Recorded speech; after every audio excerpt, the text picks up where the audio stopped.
Riba jenis kedua terlibat dengan dalam jual beli, namanya riba buyuk. Buyuk ni jual beli lah. Bai'un, dia punya plural dia buyuk, ya. Dia datang daripada hadis az-zahabu bil-zahabi wal-fiddatu bil-fiddati wasy-sya'iru bisy-sya'iri wal-tamaru bil-tamri wal-milhi bil-milhi. Kemudian Nabi sebut kat ujung tu, fa idza ikhtalafatil ajnasu fabi'u kaifa syi'tum.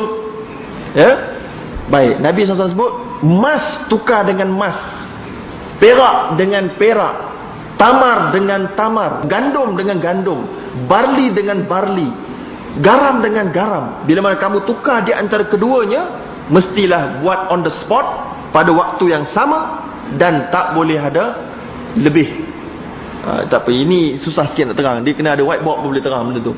Cuma saya nak beritahu, mata wang ringgit Malaysia, saya beri dalam contoh mudah. Kalau tuan-tuan nak pergi Brunei contohnya, tuan-tuan pergi ke counter money exchanger nak tukar duit Brunei, tuan-tuan bagi ringgit kan.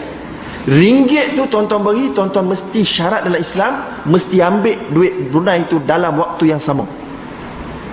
Maknanya beri sekarang, ambil sekarang. Tak boleh beri sekarang, nanti kejap nak pergi belah A sekejap, pergi belah A sekejap, lepas tu datang balik. Okey, mana duit saya tadi?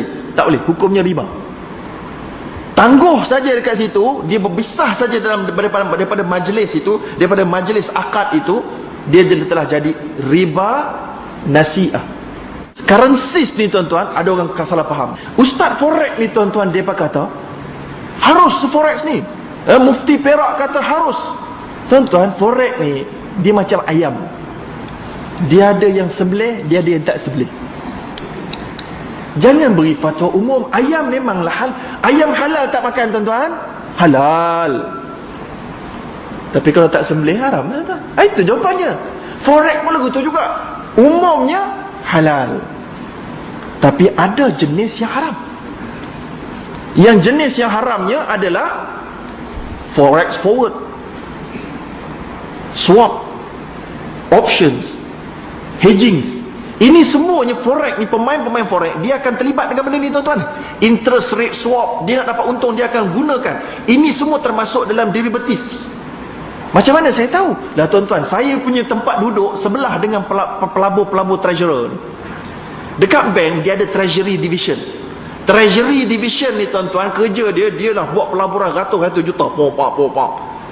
Money market pun dia buat juga. Forex pun dia buat juga untuk dapatkan duit. Dia beli ni, dia jual sekian. Dia cara instrumen dia ada banyak tuan-tuan, bukan satu je. Bukan so simple macam kita pergi tukar duit tu. Itu forex juga. Kita bagi duit dolar, kita ambil ringgit. Kita bagi ringgit, kita ambil dolar. Itu forex lah tu. Forex spot ataupun Tom. Bukan Tom and Jerry, Tom. Orang kita tomorrow. Spot 2 hari tangguh. Spot 2 hari tangguh. Forward 3 hari and above. Kalau Ustaz forex ni kata, saya tak tahu pun ada forward ni. Tak ada nampak pun, tak tulis pun forward. Tuan-tuan, saya bukan nak kata dia tak betul. Saya kata dia buat tu betul. Sebab kalau anda tak tahu, sebab anda memang not license untuk buat benda tu. Dia beza kalau kita jadi forex trader dengan kita invest dalam satu company yang buat forex sebagai bisnes, berbeza. Boleh faham tak? Kalau kita contohnya kita ada syarikat forex, beri kita satu account.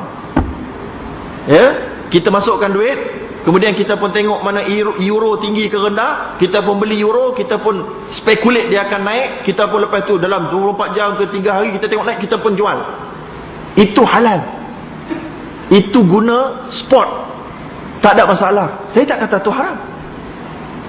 Saya kata haram, you letak dalam company yang buat aktiviti forex. Sebab bila company tu buat aktiviti forex, dia akan terlibat for sure dengan semua instrumen-instrumen yang halal campur haram. For sure. Dia tidak akan terhad kepada spot saja yang macam anda buat. No. Maka dia akan terlibat punya. Memang tahu punya tuan-tuan. Ini adalah market dunia konvensional. Kalau tak ada penasihat syariah, memang dilanggar habis semua. Apa alternatif? Alternatif tuan-tuan, di bank-bank Islam kita buat. Kita ada komoditi murabahah, kita ada promissory notes, kita ada FX binding. Macam-macam. Ada cara dia. Guna aset, guna komoditi. Tapi ini yang ada penasihat syariah. Yang tak ada penasihat syariah, mereka tak akan jaga benda ni. Sebab tu saya kata tak boleh. Dan saya tahulah sebab orang yang kerja dalam bahagian tu dulu, dia apa yang cakap memang kami langgar semua. Sebab semua ni boleh untung belaka. Hedging semua ni, option, swap, semua sekali ni, semua digunakan untuk memudahkan benda ni. Ini semua Yahudi punya cara. Dan kita tak kata semua daripada Yahudi itu adalah tak boleh kita pakai. Forex ni bank-bank Islam pun buat. Jawapannya bank-bank Islam dia buat forex yang halal saja. Yes. Saya pun duduk bank Islam juga. Sekarang ni forward transaction, dia ada yang Kuwait Finance House dah cipta satu jenis. Namanya promissory notes. Iaitulah janji daripada satu pihak untuk beli pada 1 month time. Dia pun janji untuk jual 1 month time. So jadi dia bukan janji pada satu pihak je. Dia tak boleh janji daripada dua pihak. Satu pihak janji untuk beli pada 1 month time dengan harga 3.5 untuk sekian-sekian million. Dia setuju, habis. That's all. Itu halal. Al-wa'du min tarafin wahid. Janji unilaterally. Promise unilaterally. Itu yang dibuat oleh bank-bank Islam. So ada caranya untuk forward. Nampak? Tuan kita ni mungkin berpengalaman. Dia dah kata dah. Kalau forex dia mesti nak guna forward biasanya, betul tak? Kalau conventional, confirm dia guna punya. Confirm. Dia tak akan jaga ni, yang promissory note ni semua tak akan jaga punya. Paling teruk pun bank-bank Islam akan guna fatwa yang paling ringan sekali, iaitulah al-muwa'adah ala sarf. Dia guna janji bilateral, tapi janji bukan akad. So dia tak masuk riba. Itu pandangan minoriti ulama. So mereka ambil pandangan minoriti. Masih boleh lagi.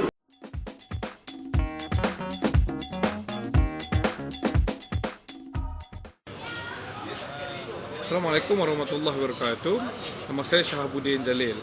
Jika anda sedang menonton video ini, bermaksud anda berminat untuk memulakan perniagaan ataupun menjadi seorang usahawan. Jadi dalam siri video ini kita akan bicarakan mengenai apakah langkah pertama ataupun langkah utama untuk yang perlu kita ada untuk bermula menjadi seorang usahawan, dan apakah cabaran yang mungkin kita akan hadapi dan bagaimana untuk mengatasi cabaran-cabaran ini. Memulakan perniagaan sendiri bermaksud anda menjadi bos anda sendiri, iaitu menjadi bos sendiri mungkin sesuatu yang nampak cantik, yang mana anda lebih seronok menjadi bos sendiri, tetapi realitinya terdapat pro dan kontra terhadap idea ini. Pro-nya adalah anda bebas melakukan apa saja sebab anda bos diri anda sendiri, tidak ada orang untuk mengarahkan anda.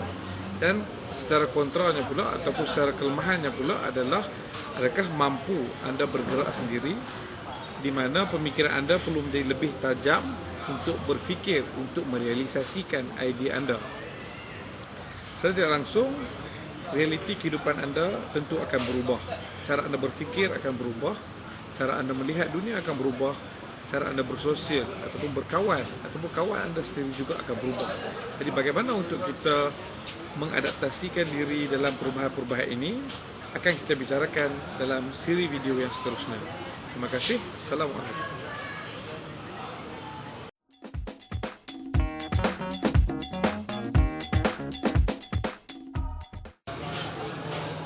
Assalamualaikum warahmatullahi wabarakatuh. Bertemu kita semula dalam siri yang kedua, iaitu bagaimana untuk menjadi seorang usahawan dan apakah langkah pertama untuk menjadi seorang usahawan. Pada kali ini kita akan berbicara mengenai persediaan mental yang perlu ada pada seseorang untuk menjadi seorang usahawan. Jika anda sekarang tengah bekerja makan gaji ataupun kerja dengan orang lain, di syarikat swasta ataupun kerajaan, setiap bulan anda mendapat gaji. Walaupun anda bekerja keras ataupun anda ada curi tulang sedikit sebanyak, tetapi anda tahu setiap bulan, di hujung bulan anda akan mendapat gaji dan duit akan ada di bank anda. Namun sebagai usahawan, anda perlu menghadapi satu risiko yang paling besar, iaitu anda tidak tahu sama ada orang membeli barangan anda ataupun menggunakan perkhidmatan anda, dan adakah orang membayar kepada anda setiap hari. Mungkin satu hari anda bangun, anda tak ada pendapatan langsung, satu hari lagi anda bangun dengan pendapatan yang lebih banyak. Jadi kita perlu ada persediaan mental. Dan apakah persediaan mental yang paling asas sekali?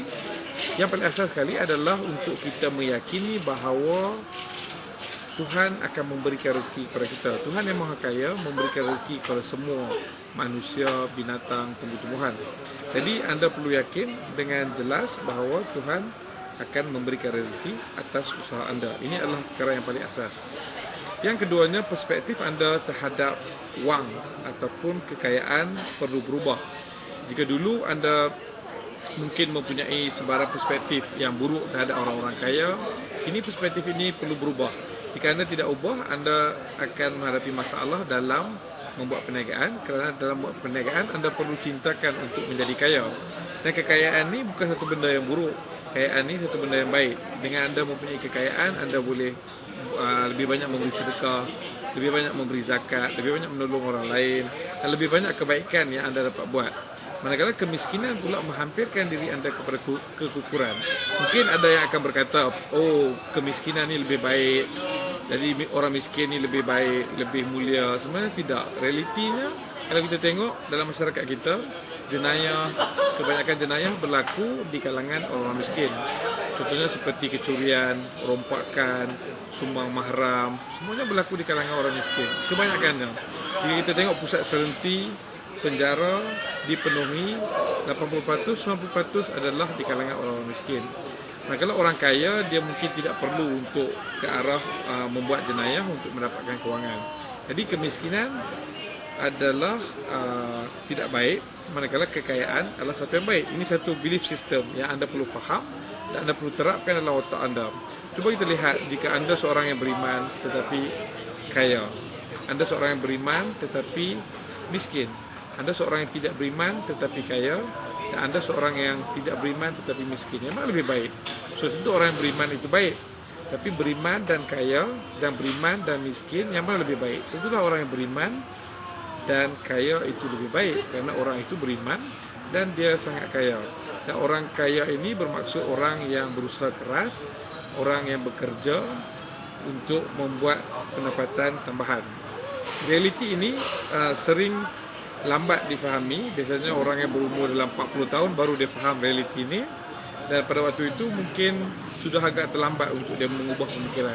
Jadi anda, penonton saya sekarang yang baru nak memulakan perniagaan, perlu mempunyai persediaan mental. Yang pertama, anda perlu yakin rezeki itu datang daripada Tuhan, dan anda perlu yakin rezeki anda memang ada, asalkan anda bekerja keras untuk memulakan perniagaan. Yang kedua, anda perlu ada mindset ataupun belief system, sistem kepercayaan dalam diri anda bahawa kekayaan itu baik, yang mana anda ingin menghampiri kekayaan, dan kemiskinan itu tidak baik, di mana anda ingin menjauhkan diri anda dari kekayaan. Dengan kedua-dua percayaan ini, persediaan mental ini akan membuatkan anda lebih mudah untuk menjalankan perniagaan. Jadi dalam siri yang seterusnya kita akan berbicara mengenai persediaan ataupun cabaran yang kita menghadapi, realiti yang akan berubah apabila anda memulakan perniagaan, iaitu realiti anda bersosial dengan orang ramai. Jumpa lagi dalam siri yang seterusnya. Assalamualaikum warahmatullahi wabarakatuh.